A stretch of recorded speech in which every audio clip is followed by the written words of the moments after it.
बिस्मिल्लाहिर्रहमानिर्रहीम। अस्सलाम वालेकुम नाज़रीन, आप यूट्यूब चैनल देख रहे हैं। मैं इमरान खान हूँ। पाकिस्तान के अंदर और पाकिस्तान के बाहर यानी खित्ते में से बड़ी अहम खबरें हैं। सबसे पहले तो ये एक खबर कि ईरान ने 3 बहरी जहाज़ों के ऊपर फायरिंग की है, जिनमें से 2 जहाज़ों को ईरान ने अपने कंट्रोल में ले लिया है।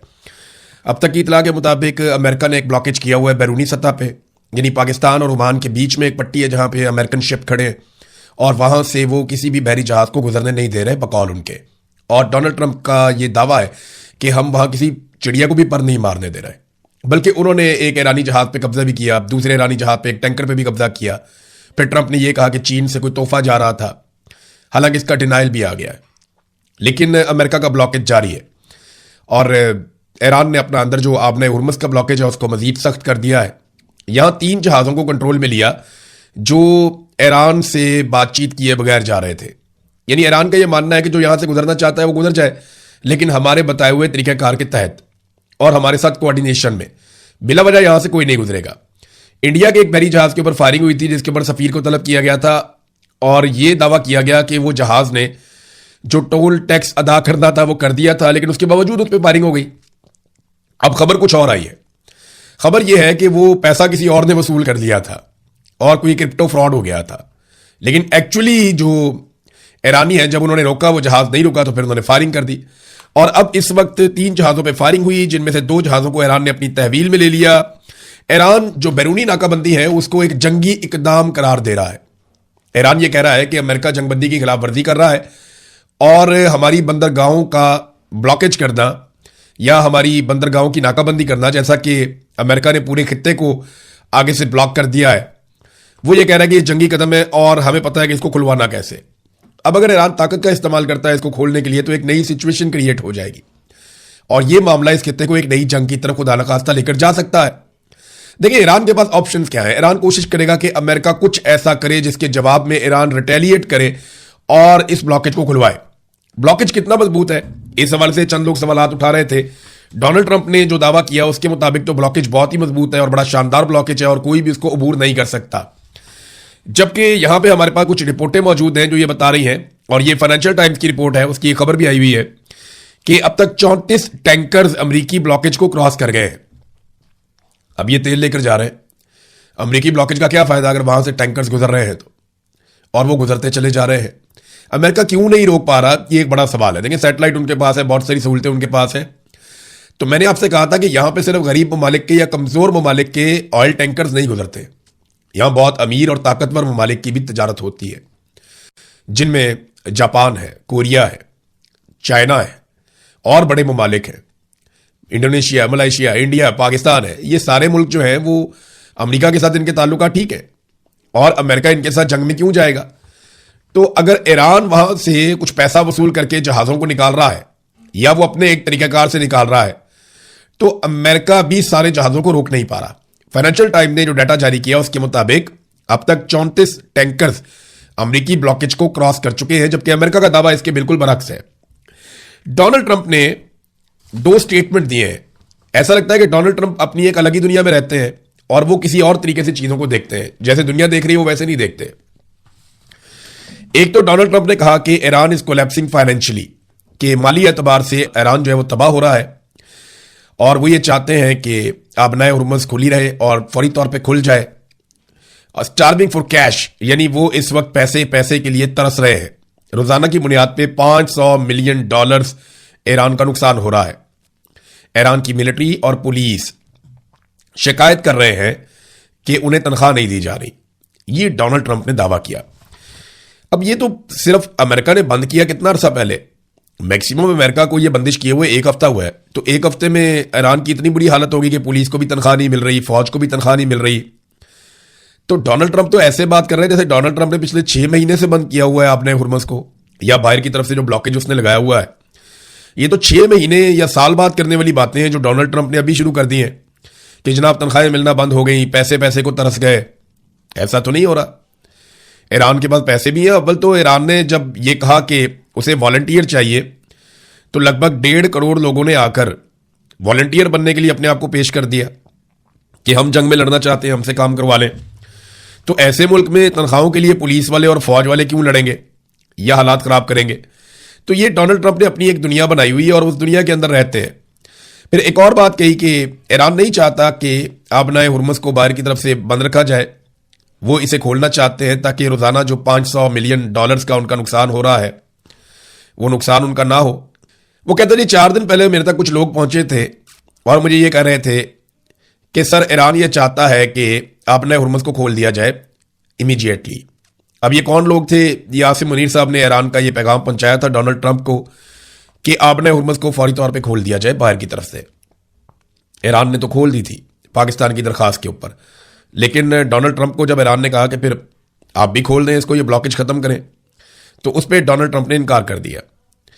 डोनाल्ड ट्रंप ये समझते हैं, अपने इस ट्वीट में उन्होंने ये कहा भी कि अगर हम आबनाए हुर्मुज़ को खोल देंगे तो फिर ईरान के ऊपर डील के लिए दबाव नहीं कर पाएंगे। ट्रंप को यह लगता है कि वो 2 ही तरीकों से ईरान पे डील के लिए दबाव डाल सकता है।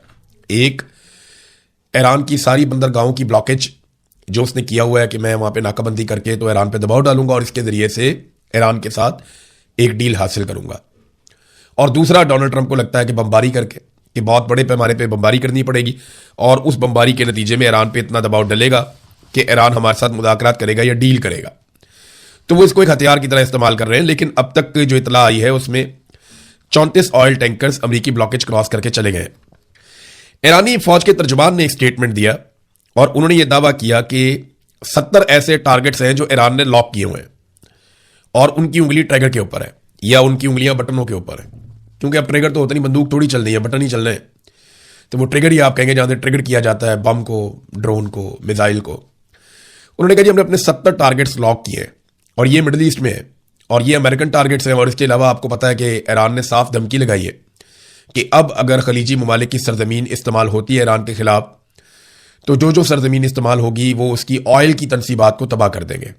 ये बड़ी संगीन धमकी है जो ईरान ने लगाई है। नाज़रीन, एक चीज अमेरिका के अंदर हुई है और 4 बड़े इंकशाफात हैं जो अमेरिका से अब सामने आए हैं। ये चारों मैं आपके सामने रखूंगा और इन चारों चीजों ने डोनाल्ड ट्रंप को दीवार के साथ लगा के अकेला कर दिया है। इस तन्हाई से डोनाल्ड ट्रंप ने कैसे निकलना है इसके बारे में डोनाल्ड ट्रंप को सोचना पड़ेगा, लेकिन ये चारों चीजें बहुत इंपॉर्टेंट हैं। पहली चीज, ट्रंप को न्यूक्लियर कोड्स नहीं दिए गए। दूसरी चीज, ट्रंप को सिचुएशन रूम से बाहर निकाल दिया गया।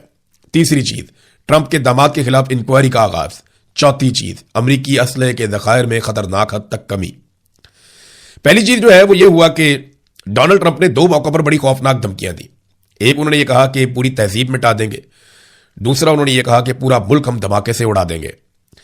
अब ये मालूम हुआ है और ये दावा किया गया है, ये दावा एक साबिक CIA डायरेक्टर की जानिब से किया गया और बाकायदा उन्होंने टीवी पर बैठकर यह दावा किया। उन्होंने कहा कि जब बहुत तनाव का माहौल था तो डोनाल्ड ट्रंप ने न्यूक्लियर कोड्स मांगे थे, ये मिलिट्री क़यादत के पास होते हैं, मगर उन्हें फराहम नहीं किए गए। ट्रंप न्यूक्लियर कोड्स को इस्तेमाल करना चाहता था, मगर जनरल डैन केन इन्होंने खड़े होकर कहा कि नो, अमेरिकी जॉइंट चीफ ऑफ स्टाफ हैं जनरल डैन, उन्होंने कहा कि नहीं, कौमी सलामती को कोई खतरा नहीं है। तो डोनाल्ड ट्रंप ने न्यूक्लियर कोड्स मांगे। ये इंतहाई खतरनाक बात है, दुनिया में रिपोर्ट भी हुई है। इसका कोई डिनाई भी किया गया, डिनाइल आया है।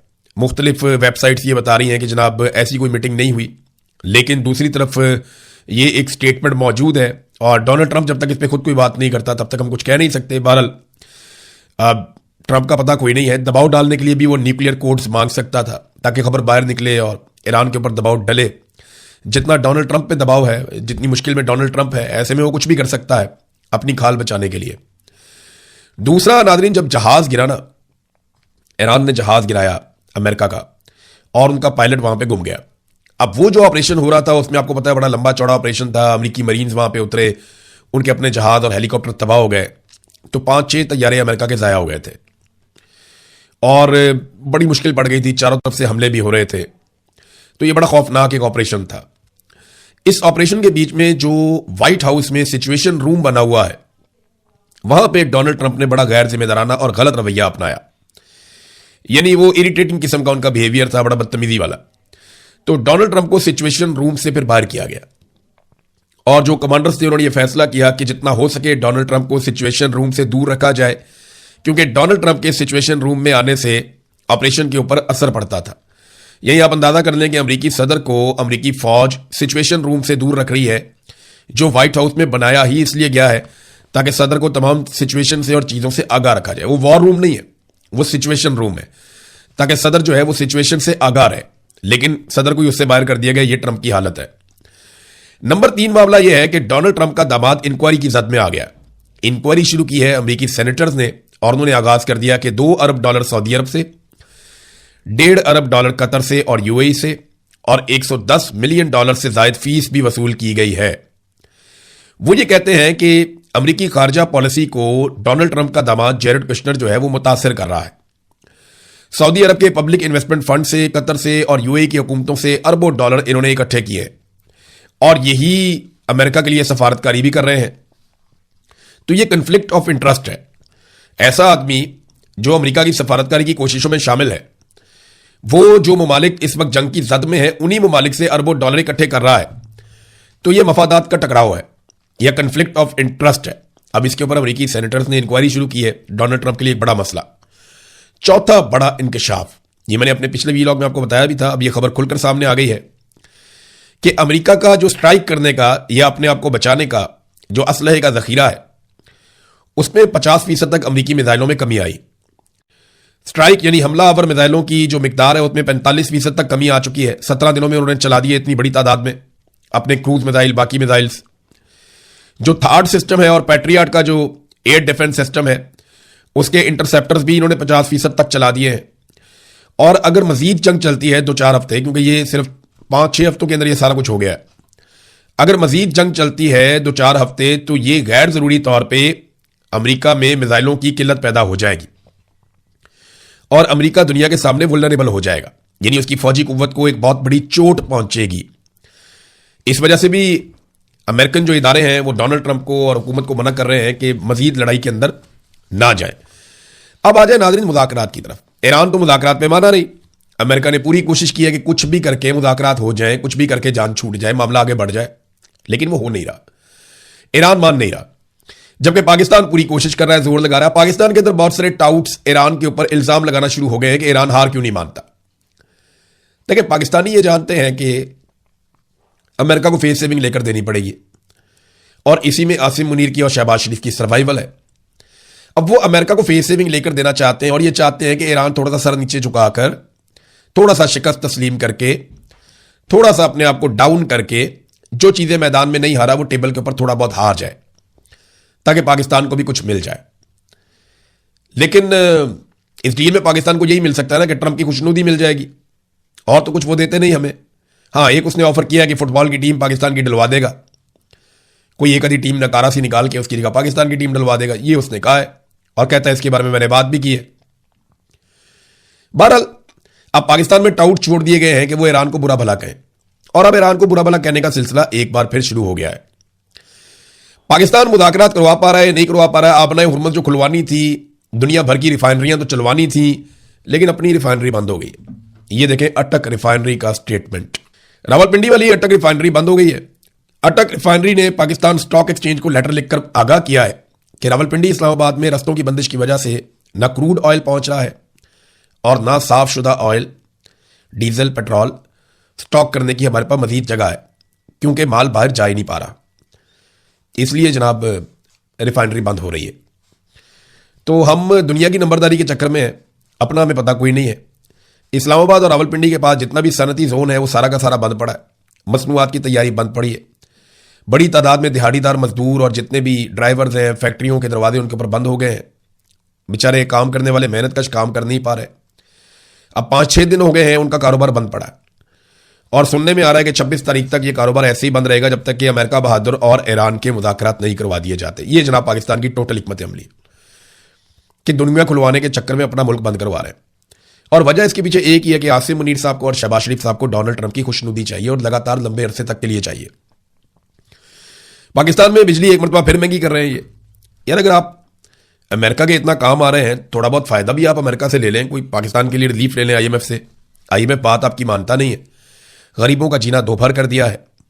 जो IPP मुआहदे इन्होंने लगाए थे, अब 1 बिजली का यूनिट इस्तेमाल करते हैं हम और 3 यूनिट के हम पैसे देते हैं, और वो यूनिट भी इन्होंने 4 गुना ज्यादा कर दिया बिल बढ़ा बढ़ा के। अब एक मरतबा फिर ये हर सूरत में 2800 अरब रुपए अदा करने के पाबंद है। यानी IPP के साथ जो मुआहदे किए हैं, हर सूरत में 2800 अरब रुपए अदा करने हैं, और अब आवाम के ऊपर दोबारा से बिजली की कीमत में बढ़ाने का ये फैसला कर रहे हैं। मई के बिलों में मार्च के इस्तेमाल शुदा यूनिट्स पर इजाफी कीमत वसूल की जाएगी। अंदाजा करें मार्च का बिल जो आप अदा कर चुके हैं, मार्च के महीने का जो बिल आपको आया, आपने वो बिल अदा कर दिया, उस बिल के ऊपर दोबारा मई के बिल में फिर से वो बिल आएगा। यानी जो मार्च में आपने बिल अदा किया है उसका इजाफी बिल मई के बिल में दोबारा आएगा। मार्च के महीने में लोग बुलबुला रहे थे, चिल्ला रहे थे कि यार इतना बिल कैसे आ गया। अब मई के महीने में, क्योंकि देखिए ना अप्रैल में तो बिजली नहीं आई, तो इस्तेमाल कहां पे होनी थी। तो जो मार्च में आपने बिजली इस्तेमाल की है उसके ऊपर इजाफी पैसे अब ये वसूल करेंगे मई के महीने में। ये है पाकिस्तान की सरकार। अवाम का खून नचोड़ेंगे और नवाज शरीफ को कोई नहीं पूछेगा। भाई कोई तो इस आदमी को बिठाकर सवाल पूछो कि ये कौन से मुआहदे थे भाई जो आपने डॉलरों के अंदर कर दिए, कि आपने लाके एक आईपीपी को बिठाया, उसको आपने कहा कि भाई जितने मर्जी तुम यूनिट बनाओ या ना बनाओ हम तुम्हें पैसे देंगे। अगर तुम्हारी कैपेसिटी 1000 मेगावाट की है और हम तुमसे लेते हैं 50 मेगावाट, तो हम तुम्हें पैसा 1000 मेगावाट का देंगे, 50 मेगावाट का नहीं देंगे। इसी को कैपेसिटी पेमेंट कहते हैं। भाई जिससे आप जितनी चीज खरीदते हैं उतना पैसा देते हैं ना। ये क्या तरीका हुआ कि हम आपसे खरीदें या ना खरीदें आपको पैसा मिलेगा। यही इन्होंने एलएनजी टर्मिनल्स के अंदर भी किया। $16 मिलियन से ज्यादा पैसा हर महीने हम एलएनजी टर्मिनल्स को देते हैं। $2 अरब से ज्यादा हम दे चुके हैं और लगातार हम देते चले जा रहे हैं, रोजाना के हिसाब से दे रहे हैं। और किसी के कानों पे जूं तक नहीं रेंग रही, किसी को इस बात का ख्याल ही नहीं है। ये इन्होंने पाकिस्तान के साथ किया। अब तक लेते अपना ख्याल रखिएगा, अपने इस चैनल का भी। अल्लाह हाफ़िज़।